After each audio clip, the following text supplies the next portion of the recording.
সংগ্রাম ইটভাটা শ্রমিক ইউনিয়নদের ছেড়ে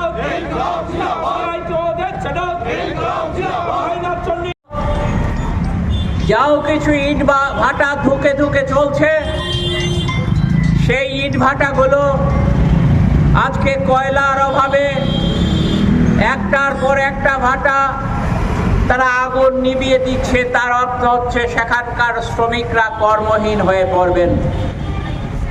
আমাদের ত্রিপুরা রাজ্যে এর আগেও কয়লার বিভিন্ন সময়ে সমস্যা দেখা দিয়েছে, কিন্তু কয়লার অভাবে কোনো ইট ভাটা 2018 সালের আগে বন্ধ হয়নি। তার কারণ হচ্ছে সেই সময়ে রাজ্য সরকার উদ্যোগ গ্রহণ করে বিভিন্ন সময়ে মেঘালয় থেকে, আসাম থেকে বা বাইরের রাজ্য থেকে কয়লা আনার ক্ষেত্রে যদি কোনো সমস্যা দেখা দিত, সেই সমস্যা সমাধানের ক্ষেত্রে জরুরি ভিত্তিতে রাজ্যের বিগত দিনের বামফ্রন্ট সরকার উদ্যোগ গ্রহণ করত। তার ফলে কোনোদিন ত্রিপুরা রাজ্যে ইটভাটার শ্রমিকরা তারা বেকার হয়ে পড়েননি।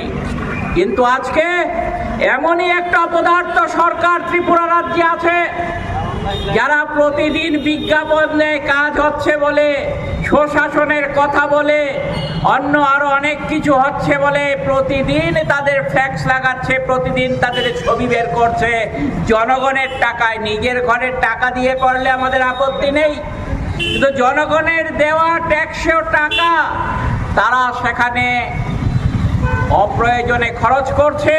আর দুর্নীতি লুটপাটের কথা বলে তো লাভই নেই। ত্রিপুরা রাজ্যে সরকারি খরচ করার জন্য যা টাকা আসছে তার অর্ধেকের বেশি টাকা লুটপাট হয়ে যাচ্ছে। একেবারে সর্বোচ্চ পর্যায় থেকে সর্বনিম্ন পর্যায়ে অল্প কিছু মানুষ এই দুর্নীতি লুটপাটের সাথে যুক্ত আছে। স্বাভাবিক কারণেই শ্রমিকদের কথা, ইটভাটা শ্রমিকদের দুঃখ কষ্ট লাঘব করবার চিন্তা তাদের মাথায় আসে না।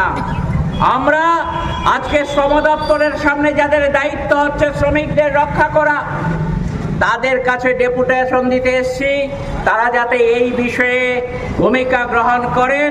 না হলে পর আগামী দিনে ইটভাটা শ্রমিক ইউনিয়ন শুধু নয়, CI2-র অন্তর্ভুক্ত অন্যান্য সমস্ত ইউনিয়নগুলো যৌথভাবে এই সরকারের শ্রমিক মারা নীতির বিরুদ্ধে ঝাঁপিয়ে পড়বে। এবং আমরা আশা করব এই লড়াই আন্দোলনে আগামী দিনে আপনাদের সমর্থন আমরা পাবো। এই কথা বলে